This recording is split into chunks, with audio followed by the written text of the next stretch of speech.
He has a degree in astrophysics. He is an award-winning solar astrophysicist, and he works at the Harvard-Smithsonian Observatory. So this is one of the cleverest scientists you could ever hope to meet. And the fact that he is willing to descend from on high to work with the likes of me has always been a source of astonishment and wonder. But today, you're in for a real treat, because he and I have been working on this subject of global warming for some time. He knows more about it than anyone, and he will tell you, do you know the NATO alphabet? B is Bravo, yes? And S is Sierra. Well, global warming is Bravo Sierra. Over to you, Willie. Thank you so much. Good morning, students. Please wake up. If you are still sleepy, you better put on your seatbelt, because it's going to be really turbulence. First and foremost, indeed, I have to declare that I'm here by my own free will as an independent scientist. Scientists, as you know, seek the truth, nothing but the truth. And what I'm going to do today, I apologize indeed for the long title, but that title was created by them, not us. The first thing to realize is they have had their mind changed many times about this stuff that we call global warming, and then there is climate change, and then it flipped into global climate disruption, climate weirding, what have you, atmospheric radicalization, carbon pollution. The last one I heard is atmospheric cancer. I hope we are not in that much of a trouble, by the way. The truth and the fact is that this benign molecule is a gas of life. It's called CO2. In case you still have any doubt about it, please hold your breath for a very long time until you realize that you need to breathe out. CO2. This is gas of life, right? And this is the kind of gas that they say because we human has used it to perpetuate and to glorify life on planet Earth, and to try to make life really, really beautiful and a lot easier. Instead of chopping wood, we can give talks and we can share knowledge among ourselves, learn about our US Constitution, and meet folks like the Lord Monckton, even the Reverend Stevie Kraft, who's actually quite quiet now. I hope he will add a little light to these talks. But what I want to tell you is actually the story of science. But before we do that, obviously, we want to take a little step back to look at this. This is actually, you all know what it's called, right? But this is actually a live photo, live picture, live video, taken from a distance of about 1.5 million kilometers away. It's at a point that is very stable in gravitational field called the L1 Lagrangian point. We don't intend to talk about that, but look it up. It is from a satellite view, taken this kind of image every 2 hours or so. It's a very beautiful planet. And our enemies, our common enemies, saying that we are trying to destroy this planet and kill everybody, right? Including all you youngsters. That couldn't be further from the truth. But the problem that I have with a lot of this so-called anti-scientific discussion is that every time we look at Earth, we thought about the Earth that you saw in the previous image. What they are trying to tell you is that that is Earth in their climate models. This is the simplest climate model you can find, which is actually a tropical fruits. I don't think that you can get along very well with that sort of model for the planet Earth, right? Do we agree on that, guys? Yes? Okay. But again, I do want to take a minute to compliment Mrs. Catherine White for her really, really quiet and humble and very, very rich talks. Did you guys count how many questions she posed in that talk for you to answer and think for yourself? Amen. And I can only try my best to try to make you think for yourself. Because again, this is all about education, it's about learning, lifetime learning. Myself have not even learned enough, okay? Because there's so much more to learn. Just remember, it's all about learning. We're not here to try to throw facts on you. But of course, given 1 hour, we have to simplify. We have to tell you stuff that you do have to look it up. If you ever have any question, You are in a very safe place. You are in a really one of the greatest camp that I know. That you can ask questions freely, and you have very, very knowledgeable people all around you can try their best to help you answer any question that you have, or show you the way. That's indeed. And then when you actually learn enough, please remember to share it with others. That's the only way that we can make things better, because everything else is just nonsense in some sense. So, in my worldview, this is the kind of planet Earth I'm looking at. You all know that that's, of course, the spiral galaxy, right? The background is actually a beautiful Earth that we're all trying to study and trying to make life really, really beautiful under the wisdom of God, of course. But then, our enemies appear to be very, very negative. They say that, this climate change is equal. That really insult me very much, because if you know anything about mathematics, the equality science, and they say it's equal to human extinction, don't you have to scratch your head a little bit? Please scratch your head. If you really doubt, it's just really crazy stuff. It makes no sense. Since when there can be an equality there, right? These folks are really very angry people in some sense, very dark from the world in which they see this world. And I do not intend putting up this slide. You all know that this is the Catholic Pope. Do not want to insult people of Catholic faith. The Pope is clearly a vehicle of God. But he really speaking very badly. He's actually in very poor form in my view. Because he's among one of those propagandists trying to promote this idea that climate change is really going to cause this human extinction kind of phenomenon. Only if we cut the carbon dioxide. Even if you stop breathing, I don't think you're going to change much, guys. This is what is so bad about this situation right now, because we're full of people like that out there. I really, even humbly saying, without any more knowledge about Catholic faith, I would beg the Catholic Pope to really think more clearly about his own responsibility for speaking so badly about this carbon dioxide gas. Now, I quickly want to introduce you to this person by the name of Professor Ramanathan. He is actually the Pope's favorite or most prominent science advisor. This is based on one of his talks that he gave in Oxford University in England, across the pond. And essentially, the theme of the pond is that if you don't cut the carbon dioxide, again, indeed, you are trying to kill your own grandchildren and your children, which I take very big offense to people like that. This is why I make it a point to try to let you know that I don't like this sort of thing. In fact, if Professor Ramanathan is actually looking at this video, we urge him to actually go back on his word, and let's perhaps, if we disagree, let's debate on this issue. Let's discuss it properly. Let's not use this kind of alarmism that's just not called for. It's just wrong, okay? So, the main theme of his talk is that he's pointing out that there is a chance, he say, that 5% chance, which is 1 out of 20, if you he actually posed the question. This is absolutely nonsense, of course, but it's just one of this rhetorical stuff that just sounds good. That there's a 5% chance, would you be willing to put your loved one, your grandchildren, your children on the airplane? Because it's going to crash, according to him. Because he says that if the planet were to be warmed by 6 degrees Celsius, which is roughly 12 degrees Fahrenheit, that we are going to kill everybody. And he gave it an odd of 1/20, which is, of course, obviously very wrong. And again, please stay tuned on Wednesday. Lord Monckton will explain, of course, that odd is just way, way down on the other spectrum, which in you're not going to see anything more than 1 degree, roughly. Okay?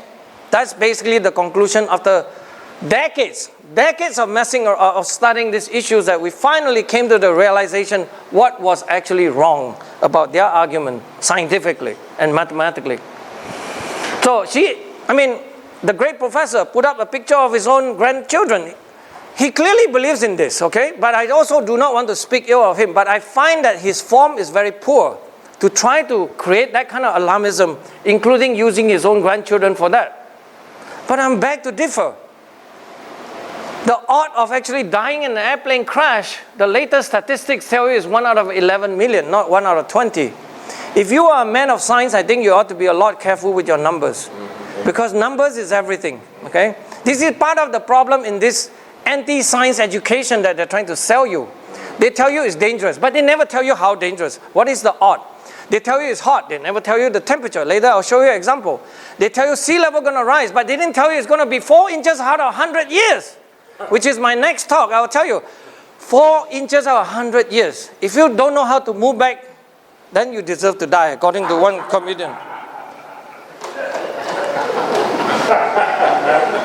A very simple fact I want to throw out. This is actually part of the education, of course. Every time when they say you they think things are going worse, things are going, really disastrous, we ought to take a calm look. What does the fact say? This chart here shows you from 1990 to the latest statistics, which is the first 6 months of 2018, about basically the global weather losses as a percent of the global GDP, right? Gross domestic product. That's one of those economics index. You also ought to look it up. Don't presume that you understand where GDP come from, that words, okay? It's actually something that you can quantify. So, what is happening? It's going up and down, but it's still an overall downing trend. So, are we in any bad situation in any realistic sense? Can you guys answer just based on this information? Are we in a bad situation or reasonably okay situation? Yes? I would say, yeah, we're pretty much okay. What's the problem here? What are they talking about? These folks are just selling all kinds of fantasy.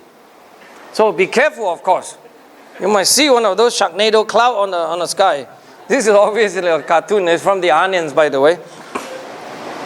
And then there are even more negative people. This guy, he served in the Iraq war, so I thank him for his service.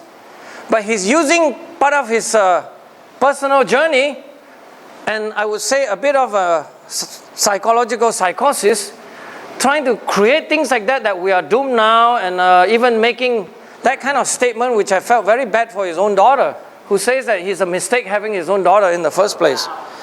So we are dealing with something that is very deep in some sense. And then you get another professor. I mean, this is the one that I was begged this. If he was to go to this school and study under this guy, I would disown this kid. No. This is where the danger is. We have to be careful because the university is indeed full of this kind of people who's very, very radical. Okay? Again, you heard about many, many bad examples, right? On global warming, it's a very similar story. It's a very sad story. It is this kind of thing that we have to rebel against. And again, of course, to be rebel is being knowledgeable. Again, you need to learn the knowledge, learn how to argue for yourself, and state the facts so that you can actually tell him, no, this is wrong. What are you talking about? Crime against humanity? Maybe you are talking about yourself. You're creating a crime by creating falsity of facts. I do like this quote that I want to say that indeed, one does not become really enlightened by just imagining all this stuff about beautiful stuff and all these good things about life. Sometimes life does have a lot of these bad components in us. You've seen some of this example. For me, indeed, that we got to make this darkness very conscious in all of us so that we'll be better prepared to actually talk to them, perhaps persuade these people to come to our side, to the side of truth, to the side of where you can actually have some proper discussion and understanding of where our being in this planet Earth. So my good friend, Stephen Malloy, who is actually one of my very good friends who's been fighting this sort of anti-science environmental control movement for decades and decades, has a very good statement. If God really hated CO2 so much, He wouldn't have made life depend on it. Amen. I think that summarizes the statement against all these nasty people in a very nice way. One more thing. I'm not much of a preacher, but I do want to show some facts. Here's a graph showing you about world population from 1900 to about 2015 or so. The blue curve obviously showing you the world population up to 7 billion now. And then the bottom two curve, the red curve is showing you the world population that is supported by just what you call natural farming, right? Natural. And then the black dot is showing you the curve that was actually population that is supplied by agriculture done by using what they call synthetic fertilizer. Ammonia and all this other thing to help that to support the planet. So I would say if these people are against this what you call synthetic fertilizer, I'm very, very humbly disagree with them. This is the part where I would say, thank God for this synthetic fertilizer where we can support more human beings on this planet. We really need all the science and technology we can have, okay, to learn more about our place in the world. So, it's a camp constitution. One of this quote that I like very much from Thomas Jefferson is indeed that those folk who always think about CO2 definitely only going to cause bad things fits very well into this particular quote, that the moment a man forms a theory, his imagination sees in every object that only traits that favors that theory, which is, we tell you that this is very anti-scientific kind of movement that you're witnessing here. Okay, these people are really not interested in this. It's only my view and has to be that way. No matter what the data say, they will still not changing their mind. This is the people that is just not good people in that sense, because if you cannot change your mind because data says otherwise, then you're in trouble. And then one of these things that I have to really make a few more points here is indeed, you all know now this idea that global warming, CO2 causes global warming. Who is the biggest champion of this thing now? Except Al Gore, of course. But it's actually this group called the United Nations Intergovernmental Panel on Climate Change, yes? This is just one of the examples that this is not about science. Everything they do can be said that they are all political science and political reports. Because it's very clear, in 2010, when they're expecting a report coming in 2013 called the Fifth Assessment Report, they already have their representation going out there that the global warming will be worse than the last one. Okay? This immediately shows you that something is already very wrong about this kind of a United Nations sort of thing, which is, of course, make the point of John McManus last night, that we got to get rid of United Nations, period. And then, you all know that the report, once it started, is going to keep going. The next report is going to come out in 2022, 4 more years from now. But by early 2017, you already know that they already announcing that something bad is going to come out. So apparently there's some information is already out there that they say global warming going to be even worse than we think already before. So this is the kind of things that is not science, but all politics. Now, a little bit of psychology here. This is a very famous experiment in some sense. I want you to think about this. What would your answer be?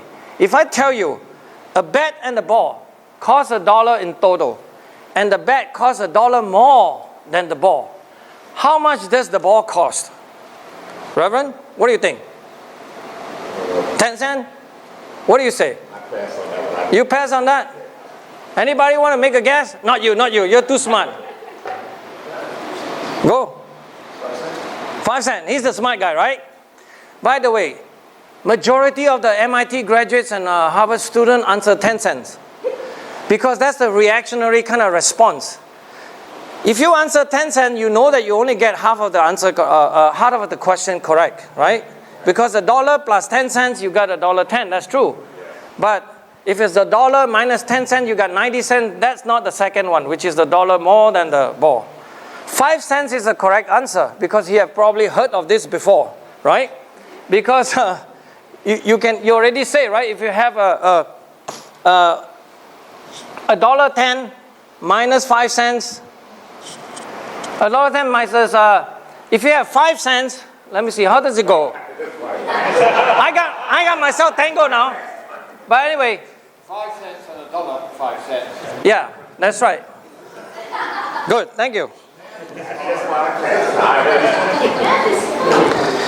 Now I want to move to this particular tricks coming from the world famous TV producer by the name of Laurie David. Laurie David, by the way, is the producer for The Inconvenient Truth that gave Al Gore the Nobel Prize. Not Nobel Prize, of course, Nobel Prize plus the Oscar. This person actually produced this book called Down to Earth to Global Warming. And it's not aimed towards old folks like us, but it's aimed towards you, okay? And they were actually relatively unlucky, in my opinion, because the day the book came out, Benjamin was about 2 years old. I brought him to the bookstore and I saw the book. And I quickly opened to the pages. Oh, by the way, before we go any further, is anybody still talking about global warming these days? Nope. The blue curve is actually global warming. It's actually climate crisis. The peak there was actually Al Gore's book and Inconvenient Truth and the Oscar and all that Nobel Prizes. If you compare with the Google checking of the pet rocks, you can see even the pet rock is beating the global warming climate crisis kind of issue, right? So it's no longer of any interest to most people because most people have to eat and work instead of worry about all this hypothetical problem. So in that book, if you open up to that page, you will see, they say, the more carbon dioxide in the atmosphere, the higher the temperature climb. All right? That sounded, well, very innocuous. Looks to be okay. Then they say, they also have the less carbon dioxide, the lower the temperature fell. And then they say you can see that relationship of temperature and carbon dioxide for yourself. Because they have a graph here that shows the temperature and the carbon dioxide measurements. And they come to this page, number 18. You have to flip it around and take a look at it. And you look at that graph. Okay, what does it have? It has an orange curve, which is the carbon dioxide, from 650,000 years ago to present. So from right to left, to your left. And then the blue is actually the temperature. What does this say? It says that every time the carbon dioxide come up, the temperature actually warm. If the carbon dioxide drop, then the temperature cool. So what Willie soon is making another mistake right here, talking about this ball and the bat thing. It turns out that when I open to this page, in less than 5 seconds, I honestly tell you that's the truth. Less than 5 seconds, I realize that this graph is wrong. You all know what the problem is, right? Because the fact that it's very, very well known in climatology that in this sort of situation, from changing of the warm period called the interglacial to the ice ages, which is all the different ice ages when temperature get very cold, every 100,000 years or so, that is always the temperature that's changing first, then the carbon dioxide responds to it. Which means the graph ought to look like this. The orange curve turns out to be temperature curve, but they changed the label to try to mislead students. This is why I had to make it a point to show you that that's what these people are doing in terms of trying to sell you books like this. Okay? It turns out that they switched the graph because of the word they use. You see, it's very clear. In fact, Al Gore tell you, don't even think about it. Every time you have more carbon dioxide, temperature warm. Every time you have less carbon dioxide, temperature cool. They're trying to tell you that if you actually cut carbon dioxide, right, you're going to cool the planets, which is really not true. And the fact is that it's the temperature that is changing first, there is a carbon dioxide responding to it. So what they're actually trying to tell you is that lung cancer causes cigarette smoking instead of the other way around, right? So that's the kind of problem. So listen carefully, right? Can lung cancer cause cigarette smoking? That's the other way around, right? So the fact is that we know for a few, at least, every time temperature warm or cool, it takes about 600 years or 1,000 years or so for the atmospheric carbon dioxide to change, because that's the only way for you to trigger all this carbon dioxide in the system, in the ocean water, in the land plants, in the soil, and so on and so forth to respond to it. And this is very well-known fact. So in fact, scientifically, it's very, very confirmed. And so even as close as a year before the book was published, they were showing things like this. And then when I complained, I wrote to the publisher. Guess what they do? They actually sent out a professor from Princeton University named Michael Oppenheimer, say that, oh, you know, they actually got, first of all, they say that, oh, the curve label was wrong. So who's right? We are right, isn't it? But what gets me the most is that they refuse to back off. They did not want to back off. The yellow words here says that, oh, but the description and the figure is accurate. It fairly represents the current state of scientific knowledge in terms that would be comprehensible to children 8 years of older. That really hurts me very much. They still don't want to change it in that sense. They're just saying you buy the book, you should be smart enough to change the graph yourself in your own head. Refund, refund, refund, in fact. Things get worse and worse because now they have children going protest. This is actually, at least these kids are still from high school.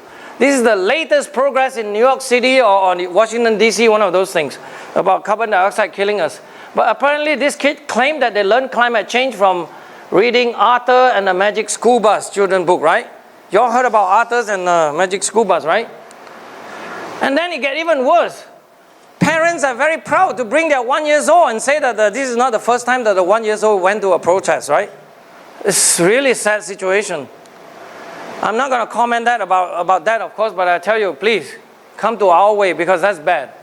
But things are really not very good in some sense because censorship are coming to us. Even our last year video, who have now gained about 132,000 views, every time now you click on a regular PC, this is what you're going to get.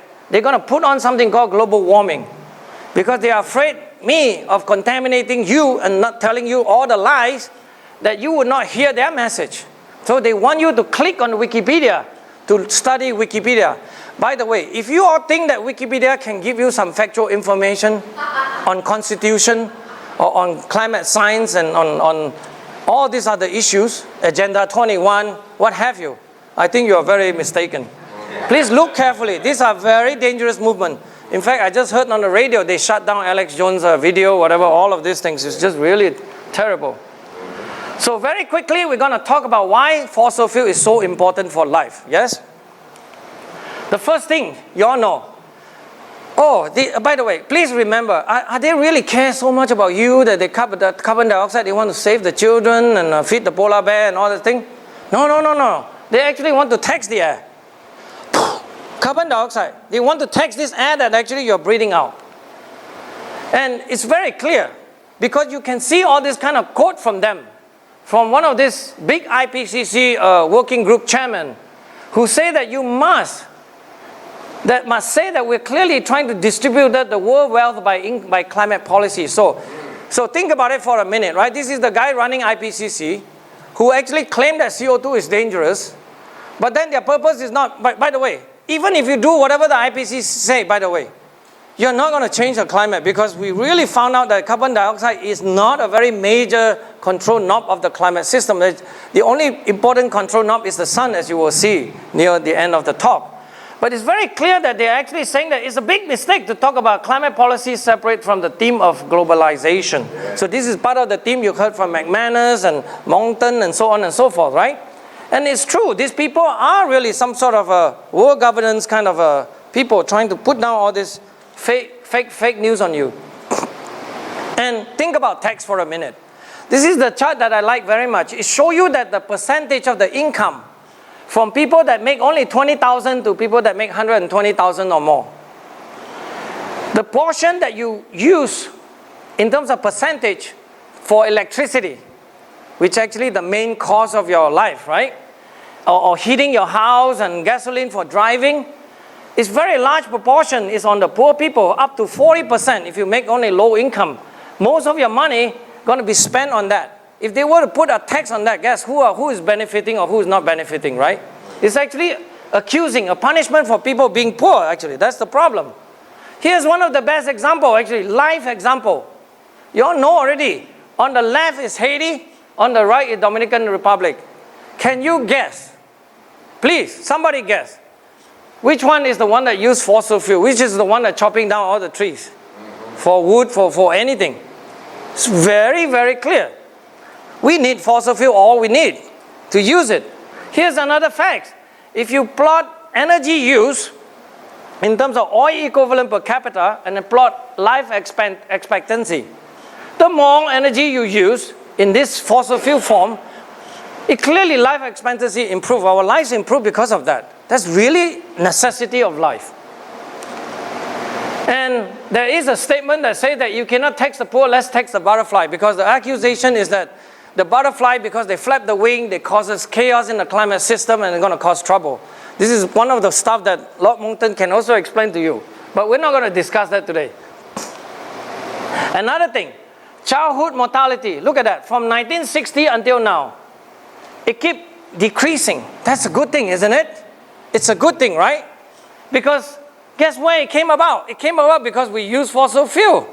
Life is really, really hard without fossil fuel. So this is what I tell all these environmentalists who went go protest. They would drive this off and to an oil company protest, and then the gas station don't have gas. They will show you that fake. I think I'm going to skip this chart. Debbie probably will show this, yes? About how our life depends on oil. You will look at the list of the product that we use that depends on oil. In fact, only half of the oil that we produce go into your gasoline that drive your car. Most of it is for all the synthetic materials that we need. So indeed, I would recommend, if there's any book, it's not by me, by this person, Alex Epstein, say the moral case for fossil fuel. It's very well written and very simply argued that I think we should not be afraid that we are using this fossil fuel for good reason. Now we're going to switch gear to science. We're going to study CO2, first of all, right? The first thing is that CO2, well, I would say, in broad sense, it is a greenhouse gas, right? Because you add some of it is actually will warm the planet a little bit, okay? But the extent is, of course, how much and how little. If you look at carbon dioxide, if you think carbon dioxide is important, I would say it's wrong. The most important greenhouse gas is actually H2O, right? And in all these different forms, in the vapor form, the ice form, snow, and liquid. And if you look at the part where carbon dioxide versus H2O, which one is more important, you will see. All the blue stuff is H2O. I'll keep clicking them until the end. Every component of the climate system, from ocean surface to the sea current to rainfall to snow area to ice area, the only thing you can change with carbon dioxide is the atmospheric composition. H2O controls all parts of the climate system, and I'll show you how important H2O is near the end. So indeed, every time they show you a power plant output, it's actually coming out is nothing but, by the way, CO2. Can you all see with your own eye? You can see CO2, right? It's one of those invisible things that you can only see in infrared radiation very well, right? But this is actually water vapor coming out. And to show you how important water vapor is, the top graph is actually showing you the distribution of the atmospheric temperature from North Pole to the South Pole. The vertical height from surface to 20 kilometers up.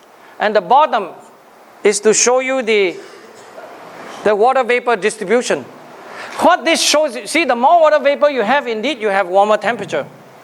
And then cooler at the top in the stratosphere is cooler because you have less water vapor. It's as simple as that. This is one of the physics that is very well known in terms of climate science. This is why I say this is an illusion. CO2 is an illusion for being so nasty gas. This picture, I'm sure you know which one is the bad image, right? It's on that side. And then for CO2, you can see the contrast of President Trump is that they have CO2, he worries about CO2. I think we're going to have more coal here. Now I want to ask a very simple question. What is climate? This is one of the old questions that is actually easy to ask but very difficult to answer scientifically. And I picked one of the smartest American scientists or physicists ever walked on this planet. His name is Richard Feynman. He passed away already, but long ago he has speculated that part of the problem of climate is perhaps we don't know enough mathematics. Okay, as you all know, mathematics is one of those special fields. But even I, Willie Soon, who don't know much about mathematics, humbly disagree with Professor Feynman because it's not true. Climate is not about all mathematics. So part of the problem in climate is basically things like this. It's called turbulence, fluid turbulence. It's very, very hard to predict where the soil is going to be, right? And in real life, you can see this thing in Jupiter. This is the giant red spots, and you can see all this fluid flow, all this gas is running around, and you're studying that details you want to know. In fact, that's what they mean by when you flap a butterfly wing, you can cause some other disturbance on the other side, which is really a very difficult mathematics problem. That's true. But I want to answer for you, what is climate? A short answer is that it covers mathematics, astronomy, solar physics, geology, geochronology, geochemistry, sedimentology, tectonics, paleontology, paleoecology, glaciology, climatology, meteorology, oceanography, ecology, archaeology, and history. So, guys, you think you learn something of carbon dioxide if you only study the atmosphere? Yes or no? No, right? I mean, you clearly need to know all of this. This is part of the problem in this cartoon science that they are trying to present to you, which is actually this Earth, the real Earth versus this tropical fruit that I'm trying to show you. So, science, what is it? CO2. If it's important, we got to find the evidence, right? So where is the evidence? All right? The evidence is, the first thing you need to know is that atmospheric carbon dioxide is indeed increasing. We've been going down from something like what they call 320 parts per million. In a minute, I'll explain to you what parts per million mean. Up to 408 now, right? But what does parts per million mean? 1 part in 1 million. What does that mean? In percentage, the best way to look at it is to think about this football stadium that can seat about 100,000 people. What this tells you is that part per million in this sense, how much carbon dioxide has we have, is that over last 10 years, past decades, the carbon dioxide increased by 2 parts per 100,000, which is 20 parts per million. Okay, so instead of 2 to 10 to the 6, it's 2 to 10 to the 5. So that's equivalent in this football field, that you add 2 people over 10 years, right, to get a carbon dioxide increase. So that's really scary in that sense. Oh, I'm shaking. One important fact that we forgot is that as life propagates, we have changed our landscape quite a lot. What I wanted to inform you is that Boston is actually a famous phenomenon called the urban carbon dioxide dome. The reason is because we've been changing the land surfaces. In fact, it's all the dark area at the top there. So there's no more breathing of the carbon dioxide in and out of the system. If you go towards Harvard Forest, you can see the carbon dioxide level is a bit lower compared to Boston. Okay? This is a very well-known phenomenon that tells you that it has nothing to do with all this climate change and all this other stuff. It's related to how we have used our land surfaces. We use for irrigation, and Boston is a very famous CO2 urban dome. This phenomenon, by the way, is found all over the world. Paris, Mexico City, Salt Lake City, anywhere you go. It's all like that. It's, by the way, discovered by one of my close colleagues by the name of Itzo family from Arizona. And to tell you that CO2 is not a pollutant, this is why I want to show you this graph. It's actually a plot of data. The normal breath, if you breathe out, it's of the order of 40 to 45,000 parts per million. How much CO2 we have in the free air outside? About 400, okay? So, you can imagine. It's so much more concentrated in our breath. And then for Al Gore, of course, it's up to 80 parts per million because he often holds his breath very long. Now, I show you a proof. Science, I want to show you that if this CO2 is so important and the carbon dioxide has been increasing, can you guys make a guess, a conjecture, as Miss Catherine White would say? What would the temperature do? It should keep rising, am I correct? And here's some of the data that is showing you. What this showing you that instead of temperature, I show you the greenhouse effect plot. From 1980 to about now. By now, it's still the same. It's flat trending. Okay? From 1980 to about 1992, there is actually an increase in the greenhouse effect. And then since then, it's been flat. And the carbon dioxide level, it keeps going up. Science is very simple. You test this hypothesis. I would say that the hypothesis that CO2 being a dominant greenhouse effect gas is completely rejected, okay? We can reject that easily because it's flat. It's not going up at all. It's flat. It's going up and down, but it's saturated. And why is it flat? Because it's related to water vapor and cloud that is controlling, because the water vapor and cloud is the most important greenhouse effect in the climate system. Same thing you can show for Antarctic and the Arctic, which is the main area in which we change emit our infrared radiation to the planet Earth. And even on US, our carbon dioxide emission has been going down actually because we use more natural gas. This is another fact that we don't need no Paris Treaty for these things. There's a movement to say that we got to sign on to this Paris international agreement that everybody agreed to cut carbon dioxide voluntarily, by the way. And China and India doesn't have to do anything. But US, we don't have to do anything. We already changed our nature of how we use our fossil fuel. By using more natural gas, we actually are already decreasing our carbon dioxide, our greenhouse gas emission in some sense. So why don't we do that? Why don't we just reduce that? Here's the point now we have to remember. What is CO2? CO2, as I told you, is a gas of life, yes? Here's a picture showing you the experiment. CO2 growing, plant grow at 460 to about 1200. Which side do you think the plant prefer? Obviously on the right-hand side, right? You want more of it, or even more of it. In fact, I would categorically, scientifically, geologically, we are living in a CO2 starvation period in geological history. That is the problem that I think United Nations and Al Gore, including the Pope, fail to understand and appreciate. How important to recognize that fact and say it as it is. Okay? We need more CO2, not less. No matter how we get the CO2. Here, if you really go down all the way to about 200, you really are facing real problem. I am one of those privileged to ask Al Gore, what are you going to do? You tell me to cut CO2. What if I cut too much CO2 and then we have actually world ecological crisis? All the plants and all these things started to die. You, Al Gore, is going to pay us back? How are you going to do that? He won't answer, actually. He argued that he's going to save the world human civilization because he wants to cut CO2 down. I say, me too. Here's your problem. It's terrible. And you all know the people who plant all these farmers and all this agricultural product, tomato during winter. You want to eat tomato during winter, right, for your salad and all those things. You actually need a CO2 fertilizer gas. You actually buy propane and burn it up so you emit more carbon dioxide in our greenhouse so you can produce better growth of all this different produce. It's unbelievable that they ask you to do all this other bad stuff. So indeed, the world experiment has been done. We have been producing more carbon dioxide. We can see it in the natural world. Even Rupert Murdoch, the famous guy who owned Fox News and all this other news stuff, is aware of that fact, that the forests are growing greener and thicker and faster. So we will show you the facts. From 82 to 2015, this is showing you some are actually growing a little bit less green, but majority of it are over the green side, which means the planet is actually overall is greener over the last 30 years or so, right? 35 years or so.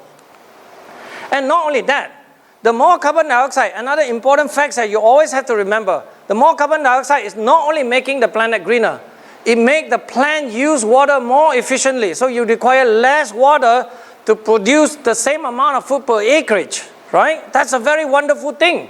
Because the plant changes the amount of a stomata. These are all the tiny cells behind the leaves that is controlling the amount of vapor coming out, the water usage, more efficiently. This is one of the facts. Basically, the green and the red dot shows you the efficiency of the water use. This is actual data measured by satellite that you actually can quantify and show you that they have been improving its efficiency. And the planet are getting greener. Is the planet getting warmer? We are not seeing it, okay? That's the problem that they have now. Which actually now they are changing the data, which is really even more dangerous. So, what about killer summer heat wave? It's hot, right, summer? I'm sorry, summer you gotta have some heat. Winter, you're gonna have some cold, right? In fact, one of the most famous things to try to scare people is one of these New York Times articles. You notice that they show you temperature curve from 1899 to 2018 in this color-coded thing. It's called cooler and warmer. They actually make sure that you're not able to read. If you can even read the alphabet, but you don't know what it means. But they're trying to say red is bad, blue is good. That's how bad these people are, right? They want to make sure you learn nothing out of it. So I would say that please, don't read New York Times. I also don't read them. I just happen to saw this on the internet. So I get it for free. And then the typical situation is that when it's cold, they call it the weather. When it's hot, they call it the climate. Haven't you heard of that before, right? Okay, now, context. Everything is about context. If I were to slap myself, I think the temperature just increased more than 2 degrees maybe. Because I'm hot inside, right? But here's the temperature of Boston. Okay, from January to December. It changed by almost, I would say, 60 degrees, right? And guess what these people are saying? Even without Lord Monckton's latest scientific argument and proof that we have, that if you double the carbon dioxide in the atmosphere, you're not going to warm the temperature more than, let's say, few degrees. That's the thickness of the line that you are trying to see. Okay, this is the problem. That why we are not alarmed by it, except for them, right, Al Gore? I hope his wet is bad, not too often. But anyway, this is the range of temperature you can see in Siberia. Okay, from minus 62 degrees, let me see, that's up to 100. 38 is about 100 degrees Fahrenheit. This one is way down to really, really cold. That's almost like, I would say, minus 100 something of Fahrenheit. Very, very cold. This is what we human are built to live in extreme condition. In fact, the latest paper that just came out last week, it's a new hypothesis by the group of scientists from, I think, Cambridge and a couple of good places, University of Cambridge in England, where Lord Monckton studied, where you show that we are actually are the reason why our species, Homo sapien, survive is because we explore all these different extreme environment, from rainforest to the desert to the extreme Siberia, as you can imagine. That's how make us a very specialist, in some sense, for the Homo sapien. So this is a paper that just came out that show you that the more we learn, the more we realize that humans are actually built to embrace the extreme of the weather and temperature condition. If you want global warming, I'm sorry for the woman, because you have hormone governing your body, you can see global warming every single day in your body, right? Because the range of your temperature, your body temperature goes from about, say, 90 degrees to about 100 every single day. That's the temperature that has been changing in your body. So that's the context of global warming, right? I think I better skip this now on a heat wave. This one is my favorite club meeting for the Society of Global Warming. I'm going to go real quick and then skip a little bit and tell you a bit of my science. This is based on the work that I've done with these excellent 2 Irish scientists. They are actually volunteer. And now we have a little funding, so we're going to do more work. But we've been trying to work on how to understand the thermometer data. What does it mean? Because most of the time, the government, like from NASA or the NOAA, the National Oceanic and Atmospheric Administration, they show you temperature curve that look like this. It's from 1880 is warming up. What I'm trying to tell you is that most of what they're measuring is not climate. They're measuring a lot of these human factors, okay? And this is indeed the mother of all scare according to them. But most of the thermometer they got is actually from problem of thermometer measuring at all these places. This is coming from air conditioned output, so they're not measuring anything. They're measuring concrete, they're measuring heat that is absorbed in the asphalt, and so on and so forth. So I want to show you this work that we have done. We look into Arctic Circle, China, Ireland, and US. We look into the rural station. We say don't go to the urban station, go to the rural station where you have less changes in all these other things. What do we see? We actually are able to show you that the temperature curve that look like this. From 1900, go up, warm in the 30s and the 40s, cool, and then go up again. Okay? But the question is that this doesn't look the same like the one they got at all. So the question is that what can cause the changes to that temperature change? It's actually the sun, I would propose. Because energetically, we know that the sun is this giant heat ball, right? It's almost 1 billion times more power than the planet Earth. If you want to have a context of how much the planet Earth has generated power, it's actually very close to the most powerful laser that we can build in China. Actually, China is going to be the next guy who break the record. About 10 to the 17 watt they can build in that laser. But that's not a power that you only pulse it in microseconds, so that's not challenging. Maybe we won't even show this, but actually let's do it. Let's do it. I'll show you this.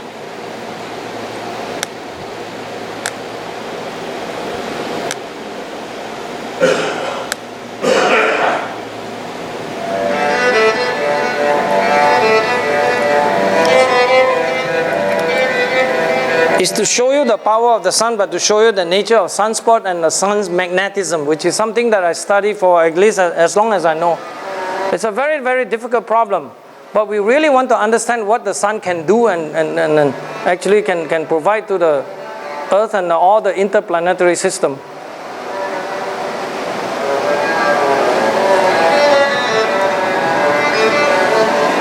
We're going to take extra 5 minutes.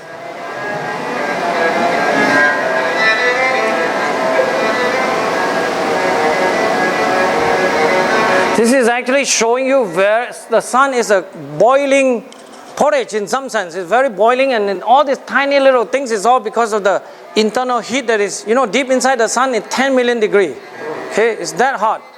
It's actually from a fusion of hydrogen, right? Forming helium.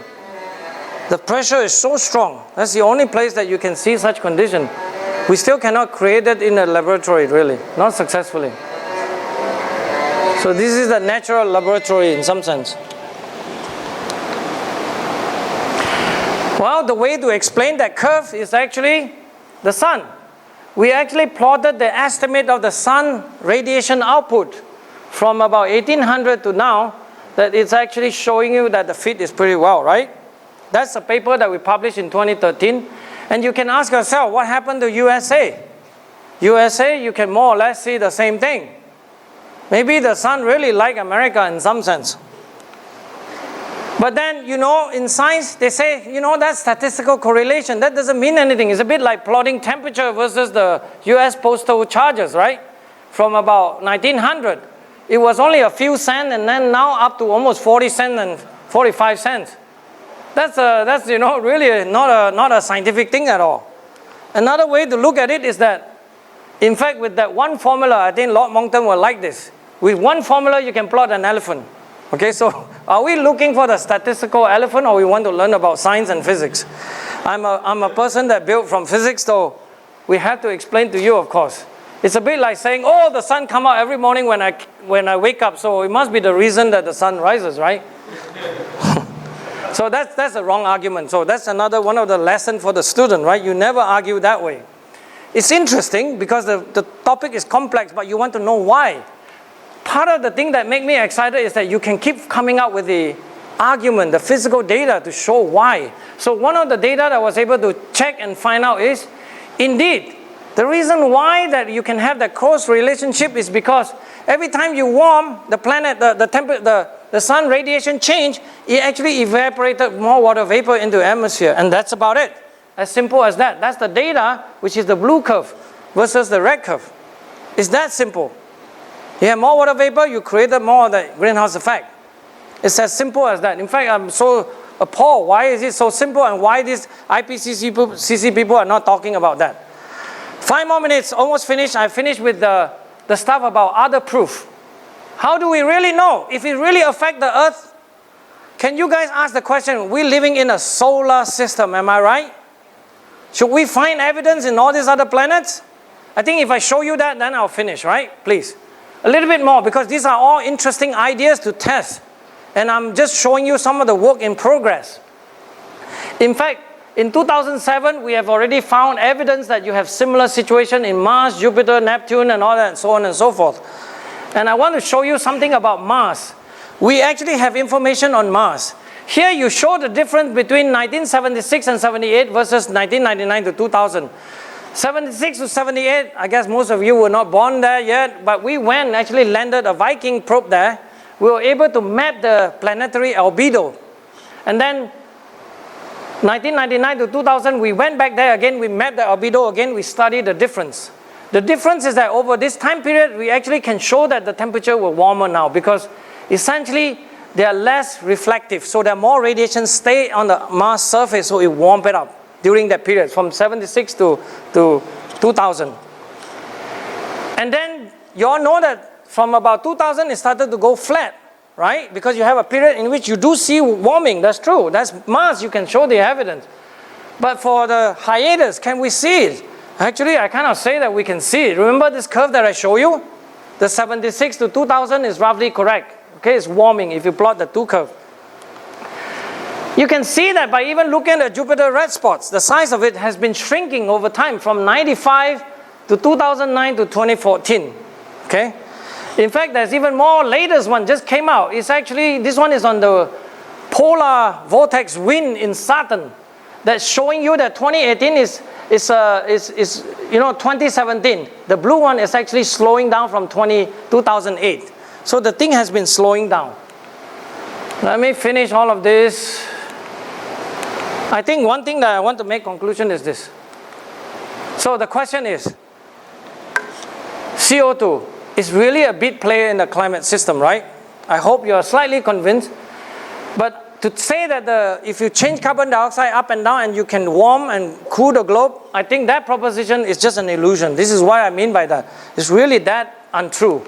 So if you say that you can have a thermometer like this and you can adjust up and down, that you can change the temperature, I think is completely wrong. That is really off. And that's all I have to say. Thank you.